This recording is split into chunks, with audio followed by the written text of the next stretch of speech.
കുറ്റക്കാർക്കെതിരെ വിട്ടുവീഴ്ചയില്ലാത്ത നടപടികളുമായി പിണറായി സർക്കാർ. ADGP MR അജിത് കുമാറിനെതിരെ വിജിലൻസ് അന്വേഷണം.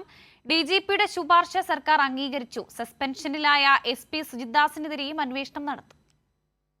ADGP MR അജിത് കുമാറിനെതിരെ ഉയർന്നുവന്ന ഗുരുതരമായ ആരോപണങ്ങളിൽ DGPയുടെ നേതൃത്വത്തിലുള്ള സംഘം നടത്തിയ പ്രാഥമിക അന്വേഷണത്തിലാണ് തുടർ നടപടി. ADGP MR അജിത് കുമാറിനെതിരെ വിജിലൻസ് അന്വേഷണത്തിന് സർക്കാർ ഉത്തരവിട്ടു. DGPയുടെ ശുപാർശ അംഗീകരിച്ചാണ് സർക്കാർ തീരുമാനം. അനധികൃത സ്വത്ത് സമ്പാദനവും കെട്ടിട നിർമ്മാണവും അന്വേഷണത്തിന്റെ പരിധിയിൽ വരും. സസ്പെൻഷനിലായ SP സുജിത് ദാസിനെതിരെയും അന്വേഷണം നടത്തും. സ്വർണ്ണക്കടത്ത്, പോലീസ് ക്വാർട്ടേഴ്സിലെ മരമുറി, ഓൺലൈൻ മാധ്യമ സ്ഥാപന ഉടമ സാജൻ സ്കറിയയിൽ നിന്ന് കൈക്കൂലി വാങ്ങി തുടങ്ങിയ ആരോപണങ്ങളും വിജിലൻസ് സംഘം പരിശോധിക്കും. DGP നടത്തിയ പ്രാഥമിക അന്വേഷണത്തിൽ ADGP MR അജിത് കുമാറിനെതിരെയുള്ള ആരോപണങ്ങളിൽ കഴമ്പുണ്ടെന്ന് കണ്ടെത്തി.